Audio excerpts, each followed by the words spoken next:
भक्ति चैनल में आप सभी का स्वागत है। 11वां अध्याय सुनाने के बाद मैं आज कार्तिक महात्म का 12वां अध्याय आप लोगों को सुनाने जा रहा हूँ। कथा सुनकर महाराज पृथु कहते हैं, हे नारद जी, पतिव्रता स्त्री कैसी होती है, उसका आचरण कैसा होता है, उसके लक्षण क्या है, शास्त्रों में पतिव्रता किसे माना गया है। हे राजन, नारद जी कहते हैं, सुनो, मैं पतिव्रता नारियों के शास्त्रों में वर्णित कुछ लक्षण कहता हूँ। पतिव्रता नारी अपने पति के सुख में सुखी और दुख में दुखी होती है। उसका आचरण स्वयं को तो लाभकारी होता ही है, समाज भी उससे लाभान्वित होता है। अपने श्रम और त्याग से वह अपने पति पक्ष को सदैव संतुष्ट रखती है तथा अपने पितृपक्ष के समान कुशलता प्रदान करने वाले कार्यों में पितृपक्ष का सहयोग करती है। उसे अपने व्यक्तिगत सुखों की अपेक्षा पति के सुख अधिक प्रिय होते हैं। वह हर ओर से अपने पति के सम्मान और संपत्ति की वृद्धि करती है। नारद जी ने पतिव्रता के लक्षण बताकर कहा, अब आगे की कथा सुनो। जलंधर के दैत्यराज बनने पर क्या हुआ। देवताओं के डर से जो दैत्य पाताल आदि लोकों में जाकर छिप गए थे, वे जलंधर के दैत्याधिपति के सिंहासन पर बैठते ही फिर से पृथ्वी पर आकर विचरण करने लगे। उसी समय जलंधर ने राहु को देखा, जिसका शीश कटा हुआ था। उसने दैत्य गुरु शुक्राचार्य से उसके कटे सिर का होने का कारण पूछा। तब शुक्राचार्य ने समुद्र मंथन और देवताओं द्वारा छल किए जाने एवं सभी रत्नों के हरण की कथा कह सुनाई। इस प्रकार अपने पिता समुद्र का मंथन और दैत्यों के अपमान की बात जानकर वह अत्यधिक क्रोध में भर गया और उसी समय घसंबर नामक अपने दूत को बुलाकर इंद्र के पास भेजा। दूत तत्क्षण ही इंद्र की सभा में जा पहुंचा और अभिवादन आदि किए बिना ही कड़क कर बोला, देवराज, मैं अपने महाराज दैत्याधिपति जलंधर का एक संदेश आपके लिए लाया हूँ। उन्होंने कहा है कि हमारे पिता का मंथन करके जो रत्न तुमने अपने अधिकार में कर लिए हैं, उन पर तुम्हारा कोई अधिकार नहीं है, अतः सभी रत्न हमें वापस कर दो। दूत के ऐसे वचन सुनकर इंद्र तनिक भयभीत और विस्मित होकर बोला, ये समुद्र सदा ही हमारे घोर शत्रु इन दैत्यों की रक्षा करता रहा है, अतः उसे मत कर। हमने जो रत्न प्राप्त किए हैं उन पर दैत्यों का कोई अधिकार नहीं है। दूत ने जाकर यह समाचार जलंधर को दिया तो वह क्रोध से और अधिक भड़क उठा और देवताओं को जीतकर वे रत्न प्राप्त करने की सोचने लगा। उसने सभी दिशाओं तथा पाताल आदि में भी अपने दूत भेजकर सभी दैत्यों को बुलवा लिया। मंत्रणा करने के बाद उसने इंद्र की पूरी अमरावती पर आक्रमण करने का निर्णय लिया। अतः शुंभ निशुंभ को अपना सेनापति बनाकर स्वर्ग के नंदवन में स्थित अमरापुरी को घेर लिया। यह समाचार पाकर देवता भी युद्ध के लिए बाहर आ गए। तत्पश्चात अनेक प्रकार के अस्त्र से देवताओं और दैत्यों में युद्ध होने लगा। दोनों पक्ष एक दूसरे को मार मार कर गिराने लगे। चारों ओर रक्त बहने लगा। मरकर गिरे हुए स्वयं गजु से रण क्षेत्र पट गया। एक युद्ध में मारे गए दैत्यों को दैत्य गुरु शुक्राचार्य अपनी संजीवनी विद्या से जीवित कर रहे थे। तुलसी और बृहस्पति जी द्रोणांचल की दिव्य औषधियों द्वारा देवताओं को जीवित कर रहे थे। उधर जब दैत्यराज जलंधर को देव गुरु बृहस्पति द्वारा देवताओं को पुनर्जीवित करने का समाचार मिला तो उसने अपने अनुचरों को आदेश दिया कि द्रोणांचल पर्वत को उठाकर समुद्र में फेंक दो। उसके अनुचरों ने ऐसा ही किया। जब बृहस्पति देव औषधि लेने गए तो द्रोणांचल को वहां न देख वे घबरा गए। उन्होंने तुरंत देवताओं को सावधान किया, हे देवताओं, शीघ्र ही यहाँ से भागो। यह दैत्य भगवान शिव के अंश से उत्पन्न हुआ है, इसलिए यह तुमसे नहीं मरेगा। देवगुरु बृहस्पति की इस घोषणा से देवताओं में भय व्याप्त हो गया और वे युद्धस्थल से भाग खड़े हुए। देवताओं को भागते देख दैत्यराज जलंधर और उसके सेनापति जीत के नगाड़े बजाते हुए अमरावती में प्रवेश कर गए। उधर सभी देवता उसके भय से सुमेरु पर्वत की कंदराओं में जा छिपे। जलंधर को जब उनके वहां छिपे होने का पता चला तो अमरावती का कार्यभार शुंभ निशुंभ को सौंपकर वह देवताओं का पीछा करने के लिए सुमेरु पर्वत की ओर चल दिया। इंद्राद देवताओं ने जब उसे सुमेरु पर्वत की ओर आते देखा तो वह अपनी रक्षा के लिए भगवान विष्णु का स्मरण और स्तुति करने लगे। हे कक्षमक्ष आदि अनेक रूप धारण करके अपने भक्तों के दुखों को मिटाने वाले, हे सारी सृष्टि का पालन और संहार करने वाले, शंख चक्र गदा और पद्म को धारण करने वाले प्रभु, आपको बारंबार नमस्कार है। हे लक्ष्मी रमणा, हे दैत्यों का नाश करने वाले, हे पीताम्बरधारी, हे शरणागतों के रक्षक, आपको नतमस्तक नमस्कार है। जलंधर नामक दैत्य के संताप से पीड़ित हम देवताओं के समस्त संतापों को हरने वाले तथा चंद्र सूर्य दूर नेत्रों वाले आपको नमस्कार है।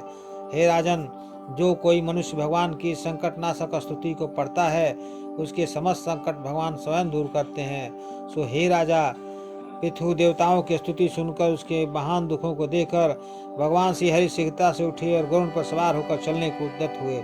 तब श्री लक्ष्मी जी ने पूछा, हे प्रभु आप कहाँ जा रहे हैं? तब भगवान बोले कि तुम्हारे भाई जलंधर के भय से भयभीत तथा प्रिय देवताओं की सहायता करने जा रहा हूँ। प्रभु की यह बात सुनकर लक्ष्मी जी बोली, भगवान मैं आपकी परप्रिया हूँ, तब भी क्या आप मेरे भाई का वध करेंगे?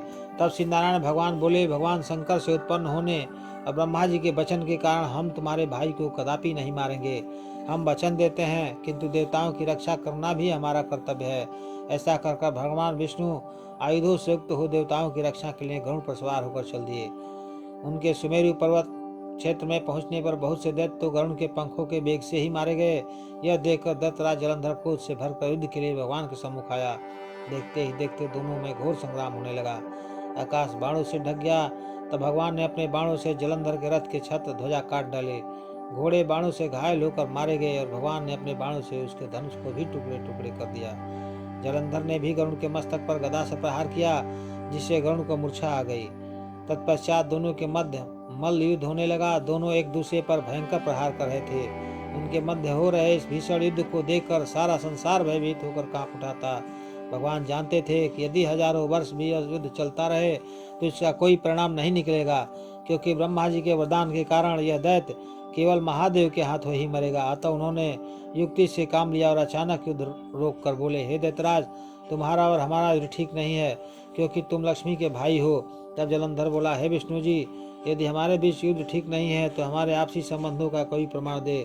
मेरी इच्छा है कि आप लक्ष्मी जी एवं अपने गुणों सहित अतिथि बनकर मेरे घर रहें। एवं अस्तु ऐसा कहकर भगवान विष्णु लक्ष्मी जी एवं अपने गणों सहित जलंधर के घर में रहने चले गए।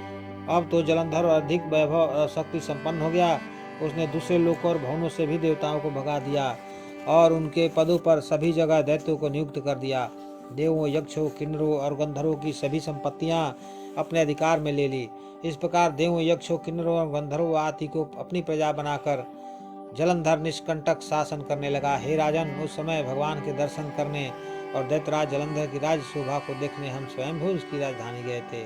उसने हमारा बड़ा ही आदर सत्कार किया और कहा, भगवान आपका आगमन कैसे हुआ, कहिए मेरे लिए क्या आज्ञा है। भगवान विष्णु को जलंधर वध करने में विवश देख और देवताओं के कल्याण हेतु हमने उसे कहा, हे दैत्यराज मैं कैलाश गया था, वहाँ पार्वती सहित अवधूत शिव और उसका वैभव भी देखा। उनका वैभव देखकर मैं आश्चर्यचकित रह गया और विचार करने लगा कि क्या उनके जैसा वैभव किसी और का भी होगा। यही विचार कर मैंने तीनों लोकों का भ्रमण किया और अंत में यहाँ पहुँचा हूँ। हे दैत्यराज, शिव जैसा वैभव मैंने कभी नहीं देखा, किंतु यहाँ आकर मैंने तुम्हारी समृद्धि और वैभव देखा। तुम्हारे और शिव के वैभव में वैसे तो कोई अंतर नहीं है, किंतु तुम्हारा वैभव स्त्री रहित है।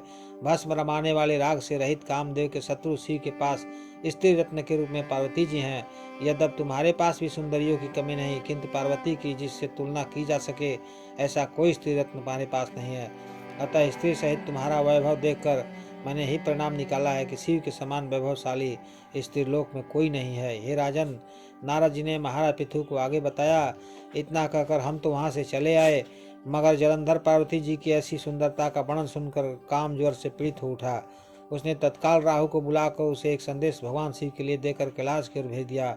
राहु कैलाश क्षेत्र में प्रवेश करने लगा तो शिव के द्वारपाल नंदी ने उसे रोका और प्रवेश का कारण पूछा। तब दैत्यराज जलंधर की शक्ति के मद में चूर राहु ने उन्हें अपने आने का कारण बताया। वह किस मनसा से वहां आया हुआ है, यह जानकर शिवगुणों की बड़ा क्रोध आया। उन्होंने राहु को पकड़कर तत्काल भगवान शिव के सामने उपस्थित किया।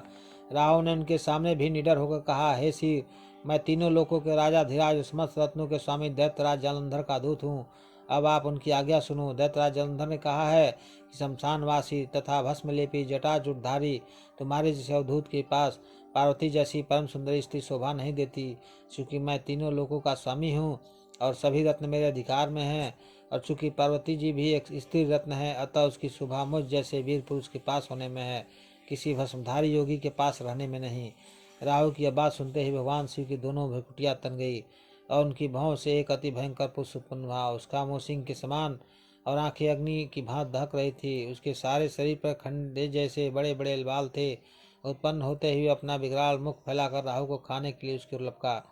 यह देख राहु भयभीत होकर बोला, हे देवादेव महादेव, मैं एक ब्राह्मण हूँ और दूसरे का दूत बनकर यहाँ आया हूँ, कृपा कर मुझे दंडित न करे। राहु की करुण पुकार सुनकर उन्होंने उसे आकाश में फेंक दिया उस भयंकर पुरुष ने भगवान शिव की आज्ञा का पालन किया। फिर उसके समक्ष आकर विनीत भाव से बोला कि मैं भूखा हूँ, कृपा कर मुझे कुछ खाने को दीजिए। तब शिव जी ने उसे कहा कि तुम अपने हाथ पैरों को खाओ। उनकी आज्ञा पाते ही उसने अपने हाथ पैरों का भक्षण कर लिया। उसके बाद भी वह भूख भूख करने लगा तो शिव जी ने आज्ञा दी कि वह अपना बाकी शरीर भी खा लो। आज्ञा मिलते ही उसने अपना धड़ भी खा लिया और तृप्त हो गया। अब उसका केवल मुख ही शेष बचा। तब भगवान शिव ने प्रसन्न होकर कहा, तुमने मेरी आज्ञा का पालन किया है, इसलिए आज से तुम्हारा नाम कीर्तिमुख होगा। आज से मैं तुम्हें अपना द्वारपाल नियुक्त करता हूँ। तुम्हारी पूजा के बिना हमारी पूजा निष्फल रहेगी। उधर राहु आकाश में जाकर बाबर नामक एक देश में जा गिरा। और जब जलंधर को उसकी ऐसी दुर्दशा का समाचार मिला तो उसके क्रोध का पारावार न रहा।